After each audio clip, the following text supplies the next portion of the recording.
We think investors are kind of missing the forest for the trees here. Then what does Tesla look like? Take me 10 years down the road for this company. Are we talking about a completely different beast? But if you look at my 305 price target, only 10% of that is cars, actually. 70% of it is robotaxi and 20% of it is just FSD itself. So this is a completely different future for this company. Don't underestimate the robotaxi thesis. That is a very real thing. It's 100% happening, I think. It's going to happen before you know it, too. I mean, if you looked up disaster in the dictionary, there'd be a video of last night's conference call. We believe the long-term story is intact. The sum of the parts thesis, full self-driving, AI, what they're going to invest in. But no doubt in the near term, and because of that conference call, I think you're definitely going to see uncertainty. Today, a very mixed bag of reactions after Tesla's Q3 earnings call, and Tesla stock itself collapses as usual. Tesla stock today down 9.3% during hours and down another 1% after hours for a total of more than 10%, which is par for the course with Tesla stock. In case you have a short memory or lack of perspective, I found this on X. We're looking at the biggest one-day loss on Tesla stock from open to close throughout the company's history. The biggest daily loss, down 21.1%, that was in 2020, followed by 19.3%. We've had a down day of 18.6%, 17.2%, 16%. You guys get the point, right? Let's keep scrolling. Where can we find today's loss here? Still scrolling. We're in the 12%, 11%, 10%, 9%. Here we go. Today's loss during hours. Number 31 on the list of biggest daily losses on Tesla stock. There have been 30 days in which Tesla stock was down more. Many of those substantially more. As I've said in the past, Tesla stock remains more volatile than your ex-girlfriend. And for the record, I bought more today. Not that I was waiting to buy today. I just had more money today and thought, oh, that's convenient, isn't it? A discount. And by the way, thank you to everybody who noticed me having an auditory hallucination yesterday. I did mishear what CFO said on Tesla's earnings call regarding volume, costs, and so on. I was like, what the fuck's going on? Well, it turns out the reason I was so confused is because I heard something that wasn't actually said. And the most awkward part is I wasn't even high. So to be clear, what the Tesla CFO said yesterday was that one of Tesla's factories, either Berlin or Austin, had reached per unit cost of Fremont, not volume and cost, which makes a hell of a lot more sense. Hence why I was so confused. It was a miss on the numbers and a miss on sentiment. I would say it was a trifecta of doom from Tesla. Tell me the other side of the trade. Yeah, certainly. I think people were expecting them, to miss. They had some production cuts for upgrades. But I think what the investor base is really missing is this is actually a part of a giant pivot towards become a supplier to other OEMs and eventually licensing FSD. Initially they said they were going to have all these volumes, selling 20 million cars, these sorts of things. I think we're noticing the company changing the narrative towards maybe not making as many cars, but now pivoting towards selling charging infrastructure, power electronics, batteries, and then, yes, FSD and autonomy. That's the real moneymaker anyway. We think investors are kind of missing the forest for the trees here. I have a lot to say on this. First of all, as most of you will know, when I first published my Tesla valuation model in 2021, I already included Tesla licensing FSD to other automotive manufacturers in the future. So this is a no-brainer. It's now since been confirmed that Tesla will do this. They've even disclosed that they've been in talks with a major automotive manufacturer about this very thing, licensing FSD.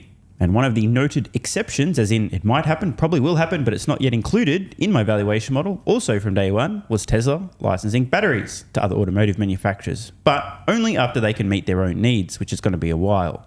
Regarding Tesla pivoting away from 20 million electric vehicles sold per year, unlikely. Very strongly disagree with Tom on this. That being said, he is right. Investors absolutely are misting the forest for the trees, at least short-term trader mindset investors who aren't really investors. They're short-term traders and gamblers. While everyone is laser-focused on short-term gross automotive margins and volumes and this, that, and the other, Tesla is on the cusp of solving autonomy and unlocking a decatrillion-dollar opportunity. But you wouldn't know that based on Tesla stock's reaction today, or the armchair Einsteins telling Elon Musk that he's not very good at running an earnings call and therefore he shouldn't do it. I noticed, by the way, 99% of the people providing their unsolicited feedback on why Tesla sucks and why Elon sucks and everything else, 99% of these folks either manage money for other people, curious, and or just extremely emotionally volatile in the first place and possibly suffer from bipolar disorder. Not making light, serious comment. Why is that? All the long-term investors who seem to be emotionally stable are like, bro, buying opportunity. Isn't that interesting? I mean, that's really interesting, Tom, because, even here in the UK, if I do a road trip with an electric car, the supercharging stations are so much more efficient. And then you have the other ones where you have these long, long lines. So it's clear that there is demand for that kind of thing. But then what does Tesla look like? Take me 10 years down the road for this company. Are we talking about a completely different beast? What the? Did she just... Am I hallucinating again? Did someone in the finance media just ask somebody discussing Tesla to describe what the company looks like an entire decade from now? What's going on? I swear, after my recent hallucination, maybe I just imagined that as well. This is amazing to see, but so strange. 10 years into the future? We're supposed to be worried about tomorrow and next quarter and panicking, especially about gross automotive margins. I think so. Absolutely. It's interesting. You posited the Netflix example before, how it's trading today. If you remember, Netflix in 2011 to 2013 went through a very difficult transition and shifting from DVD rentals towards streaming. And it was painful, but then it wound up being wildly successful. I think something similar is afoot here with Tesla, from selling cars to now becoming a supplier to OEMs, which honestly is far more profitable. We just saw BMW announce yesterday they're joining Tesla's supercharger network in North America. They said previously they'd never do this. Better late than never. And in fact, I roasted BMW for being extremely late to the party and then pointed out that there's still some holdouts. Well, guess what? Some breaking news. Finally, the biggest Titanic of all, Toyota adopts the North American charging standard to expand customer charging options. Welcome, Toyota, you morons. Toyota and Lexus customers will have access to more than 12,000 Tesla superchargers in North America. And Tesla and Lexus will incorporate the NACS ports, as in Tesla charging ports, in certain Toyota and Lexus battery electric vehicles starting in 2025. It's embarrassing how long it's taken, but hey, better late than never, right? I saw this on X. Shout out to Richard Smith. Ignore the headings here. Green background means these companies have adopted Tesla's charging standard.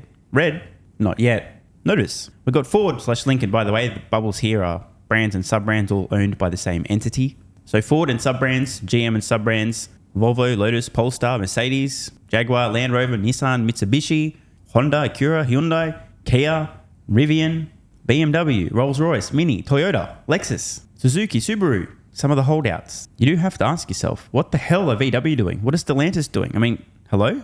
Quite a head scratcher. Tesla's really starting to become the place where OEMs have to go to for all of these things: batteries, power electronics, charging, and then we think ultimately FSD.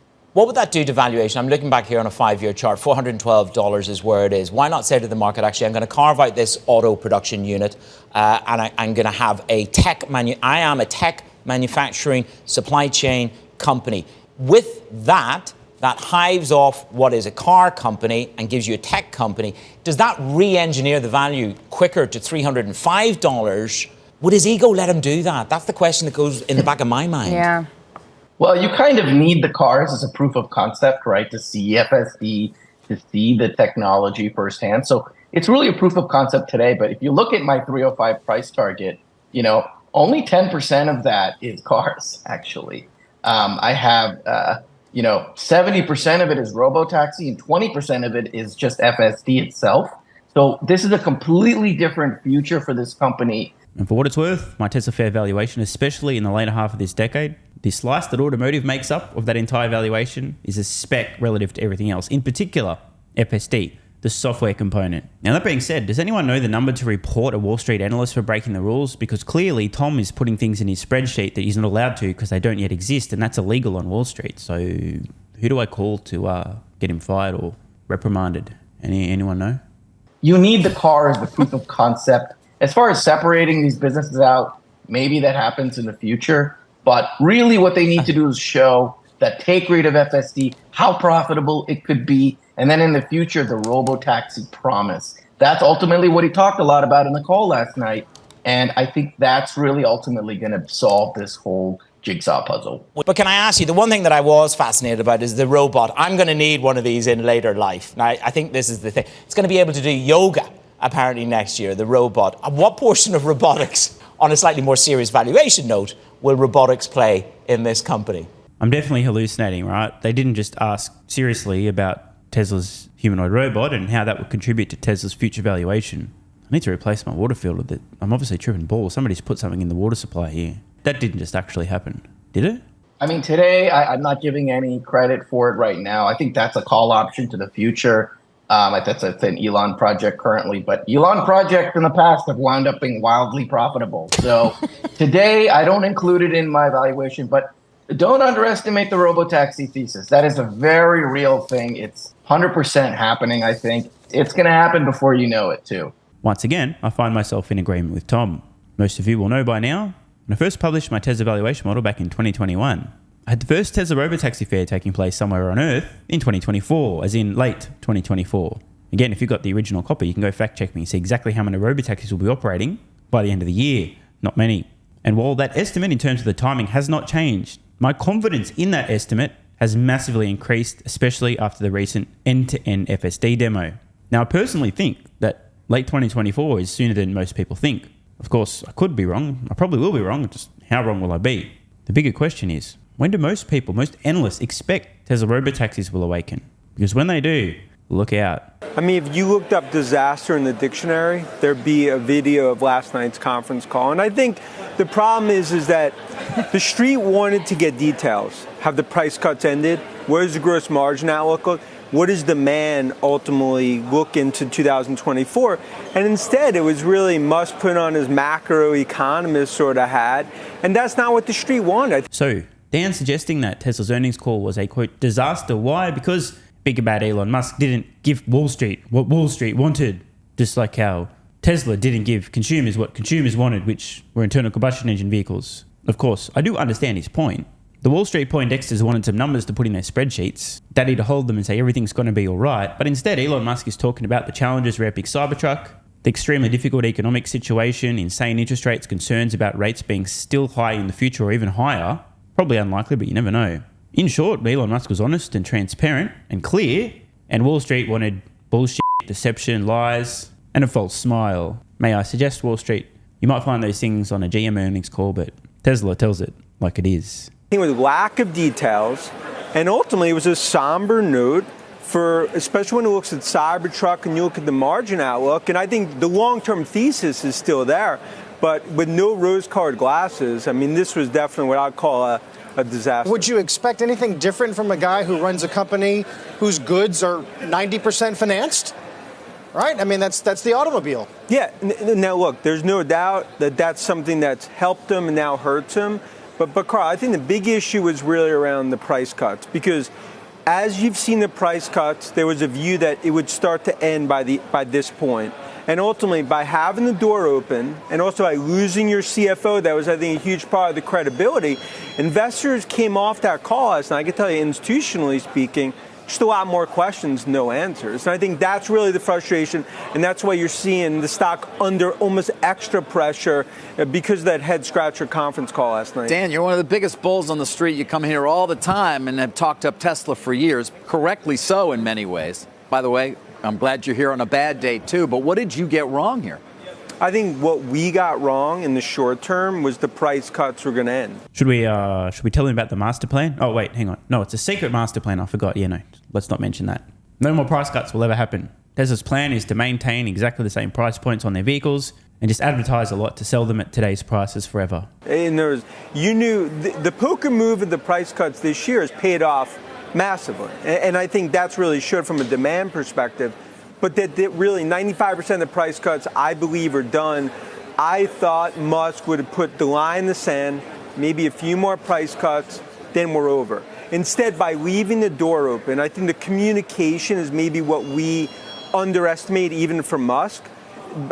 By not putting a line in the sand, that's the frustration here, because now it's a Pandora's box and you can't put the genie back in the bottle. But how can he put a line in the sand on price cuts when we see the 10-year yield and the 30-year yield move up every single day to new highs? And if that's really what's driving it, how can you know? That's a really good question. You can't know. To explain this rather simply, Tesla's going to keep ramping production and they're going to keep adjusting prices on their vehicles to continue to sell all of them, and while doing so, ensure that wait times aren't ridiculous. It's that simple. Whatever is necessary, whatever the market clearing price, that is what Tesla will sell their vehicles for. So I think what Dan is suggesting is, how dare Elon Musk not have a crystal ball and know what the future looks like so he could tell everybody exactly what Tesla will do before they do it? Yeah, and it's a great question. I think it's really about the price cuts in China. And if you look what's happened there, even BYD and some others have started to soften some of the price cuts. And I think by continuing to cut prices, especially in China, that price war, they're actually making worse. And I think that's been the biggest thing, because you're talking about 40-50% of overall demands coming out of China. We believe the long-term story is intact. The sum of the parts thesis, full self-driving, AI, what they're going to invest in. But no doubt in the near term, and because of that conference call, I think you're definitely going to see uncertainty. Well, I certainly agree that the long-term thesis is intact. Quite interesting, isn't it? Disastrous earnings call, but the long-term thesis remains intact. Elon Musk didn't tell Wall Street what they wanted to hear, but the long-term thesis remains intact. It is almost as if what Wall Street wants to hear has nothing to do with Tesla's long-term thesis and whether or not it's intact. In fact, that's exactly the case. Way to miss the forest for the trees. Want more content? Early access? A bunch of perks? Click the links in the pinned comment. Athletic Greens AG1 has given me a massive, meaningful boost in energy, allowing me to do a lot more every day, including using my brain more and using my body more. I highly recommend you guys and girls check it out. Athletic Greens AG1 is an excellent way to fill in nutritional gaps. It's got 75 high-quality vitamins, minerals, and whole food source nutrients, plus prebiotics and probiotics and digestive enzymes and adaptogens to help you deal with stress. Plus, if you click the link in the pinned comment or head to drinkag1.com/SMR, you can get yourself a 1-year free supply of vitamin D3 and K2. But don't take my word for it. Here's what some of you guys and girls have to say. AG1 has changed my life. I was, as you described, treating myself like a circus, ate like trash, rarely exercised, used alcohol as a stress crutch, cannabis also. AG1 is what gave me the kick in the ass, got me back to the gym, motivated me to do more for myself, family, my business, etc. Keep doing what you do. Now, I know there's some skeptics, the same kind of people who think Elon Musk is a fraud, reading this going, what do you thought? There's no way that's possible, bro. It must be a placebo effect. Believe it or not, this is a recurring theme. If you give your body everything it needs to feel and perform its best, including having a lot more energy, you'll need ways to use that energy. For me personally, that includes more exercise, moving my body more social activity, and more cognitively demanding tasks, including producing a ton of exclusive content over on Twitter and on Patreon, plus my daily YouTube uploads. The proof's in the pudding. On to another testimonial from a viewer of this channel. SMR, you asked me to provide feedback on AG1. Here it is. It has helped with mental acuity, stamina, and intestinal waste management. Can't read between the lines. It certainly helps with regularity and digestion. That's what the digestive enzymes are for. It has also dramatically reduced my cravings for sugar. You guys need to stop eating sugar. It's fucking poison. I'm 50, 5'9", and overweight, aka a fat motherfucker. I think that's a technical term for overweight, isn't it? Is it fat motherfucker or obese? I can't remember. I average 100 hours a week in the West Texas oil fields as a safety supervisor. Jesus Christ, dude. No wonder you're struggling to keep your weight under control. 100 hours a week. Brutal. It has helped me lose weight.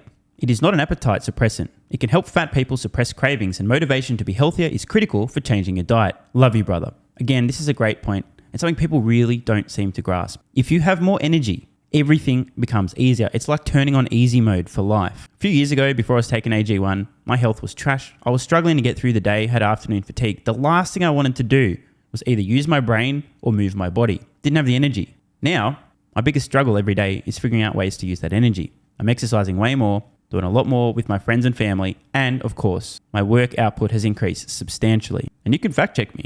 Check out the average length of my videos I was posting to YouTube 3 years ago. Need I say more? And one final testimonial. Love this one. Okay, here's the deal for me with this AG1 shit. I'm 41 years old and not the type to eat, drink, smoke, or sleep healthy, so I was skeptical. That being said, here's what I experienced. Day 1, meh. Day 2, afternoon fatigue was about 45 minutes late. Day 3, 0 afternoon fatigue. Day 4, 0 afternoon fatigue plus extra energy. Day 5, again, 0 afternoon fatigue plus energy. Wondering, what the fuck, really? See, this is the thing, right? The results for many people are just almost too good to be true. This is the same experience I had. My afternoon fatigue just vanished out of nowhere. I'm like, wait, what the fuck? Why am I not tired in the afternoons anymore?